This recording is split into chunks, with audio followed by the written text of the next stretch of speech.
గౌరవ కమిషనర్ గారు, గౌరవ ఎమ్మెల్సీలు, గౌరవ ఎమ్మెల్యేలు, గౌరవ కార్పొరేటర్లు, అధికారులకు అందరికి పేరు పేరున నా నమస్కారం. వీళ్ళందరిది డిఫరెంట్ మేడం, నాది సపరేట్ అమ్మా. ఎందుకంటే వీళ్ళకందరికి పోయి 8 పోయి 16 అయినాయి, 16 పోయి 24 అయినాయి. వాళ్ళకేం బాధ లేదు, కొద్దిగా డిఫరెన్స్ ఉన్నది. నా నియోజకవర్గంలో ఉండాలా, నాకు చాలా టెన్షన్ ఉందన్న. నా నియోజకవర్గంలో 61 మంది గ్రామ పంచాయతీ సర్పంచులు ఉండ్రి, 220 మంది కార్పొరేటర్లు కౌన్సిలర్లు ఉండ్రి, 5 మంది ఎంపీపీలు ఉండ్రి, 5 మంది జడ్పీటీసీలు ఉండి, మొత్తం 440 మంది లీడర్లు ఉండే నా మేడ్చల్ నియోజకవర్గానికి. 6,80,000 మంది ఓటర్స్ ఉండ్రి.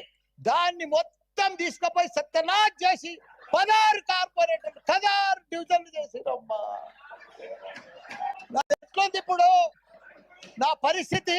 అమ్మా, నా మేడ్చల్ దేశంలోనే నంబర్ 1 నియోజకవర్గం ఉండే.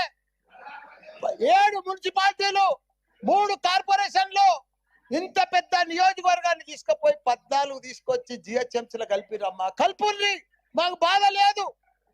కానీ ఇప్పుడు ఉండనా, నా ఫ్లో అయిపోతుంది. మీరేమో బాగా అన్నా, ఇక మీకు 2 నెలల్లో ఉంది, ఇక మీరు ఉరుకులాడకూరి. మీరు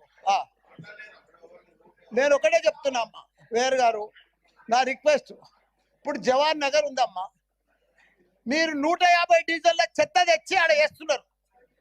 దాన్ని ఇప్పుడు జిహెచ్ఎంసీలో కలిసిర్రు.